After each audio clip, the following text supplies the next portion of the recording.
पहला है हमारा विमान विज्ञान, और दूसरा है प्लास्टिक सर्जरी, और तीसरा है आयुर्वेद और शल्य चिकित्सा। अगर हम विमान विज्ञान की बात करें तो सबसे पहले हम लोगों के जो मन में आता है वो आता है कि अमेरिका के राइट बंधुओं द्वारा इसकी जो है खोज 17 दिसंबर 1903 ईस्वी को जो है इसका सफल और नियंत्रित प्रयास किया गया था।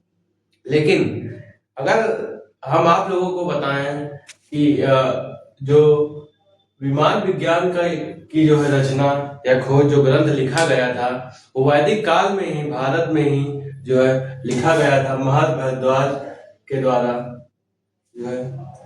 तो क्या आप मानेंगे?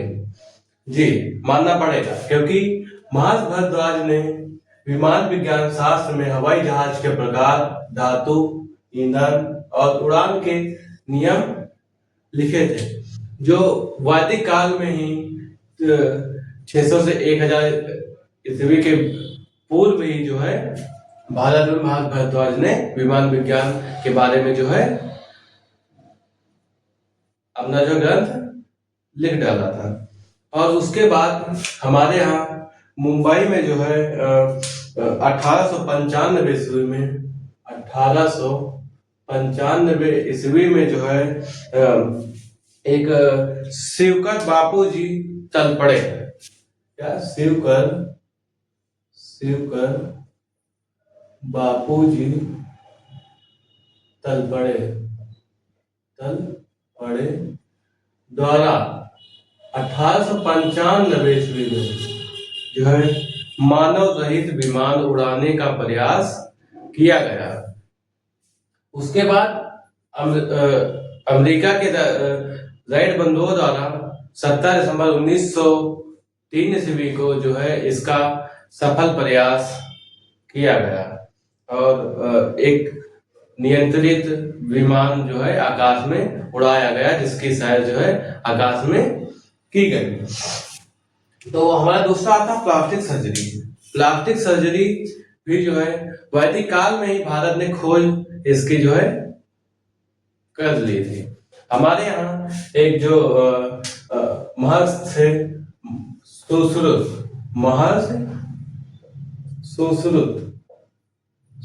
एक महर्षि थे, जिन्होंने 600 ईस्वी पूर्व ही शल्य चिकित्सा का पिता इन्हें कहा जाने लगा था, क्योंकि इन्होंने अपने कुछ शास्त्रों में जो है शल्य चिकित्सा और प्लास्टिक सर्जरी के बारे में जो है इन्होंने बताया था। इन्हें जो है इसका जो है प्लास्टिक सर्जरी का पिता भी कहा है। उन्होंने नाक, कान और होंठ जोड़ने के कई ऑपरेशन किए। उन्होंने वैदिक काल में ही कई नाक, कान जोड़ने के कई ऑपरेशन किए, जिसमें वे सफल भी रहे। उन्होंने प्लास्टिक सर्जरी के नियम और इनके शल्य उपकरण कई चीजें ऐसी जो है बताई जो प्लास्टिक सर्जरी में काम आता है, जो वैदिक काल में हमारे भारत में संपन्न हो गई थी। उसके बाद इसका जो उपयोग, जो प्लास्टिक सर्जरी का उपयोग सबसे ज्यादा बढ़ा तो हमारे यहाँ द्वितीय विश्व युद्ध के बाद, क्योंकि द्वितीय विश्व युद्ध में कई सैनिक जो है घायल हुए, किसी का चेहरा जल गया, किसी का क्या जल गया, किसी का हाथ, तो उससे जो है प्लास्टिक सर्जरी के द्वारा उन्हें जो है ठीक किया गया।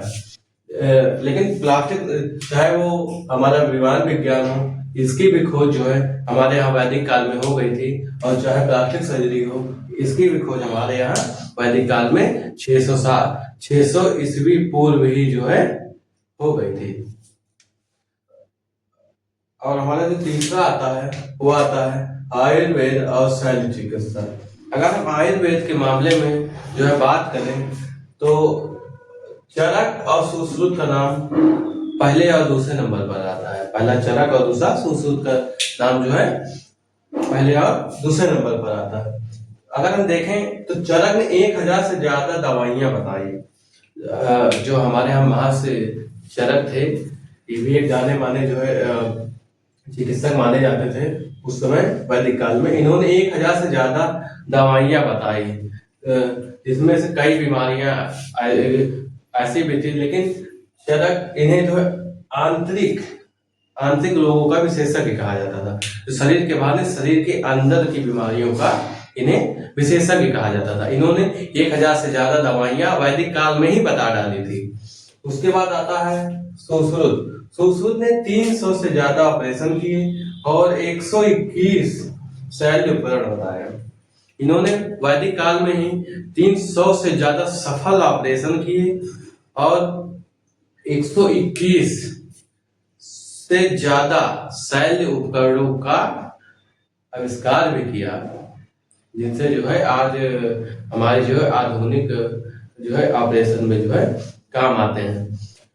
तो हमारे यहाँ देखिए विमान विज्ञान महर्षि भारद्वाज ने वैदिक काल में इसका एक ग्रंथ जो है लिख डाले थे, जिसमें इन्होंने जो है विमान के धातु और ईंधन और उड़ान के नियम जो है लिख डाले थे। इसके बाद 1895 ईस्वी में शिवकर बापूजी तलपड़े ने मुंबई में जो मानव रहित प्रयास किया।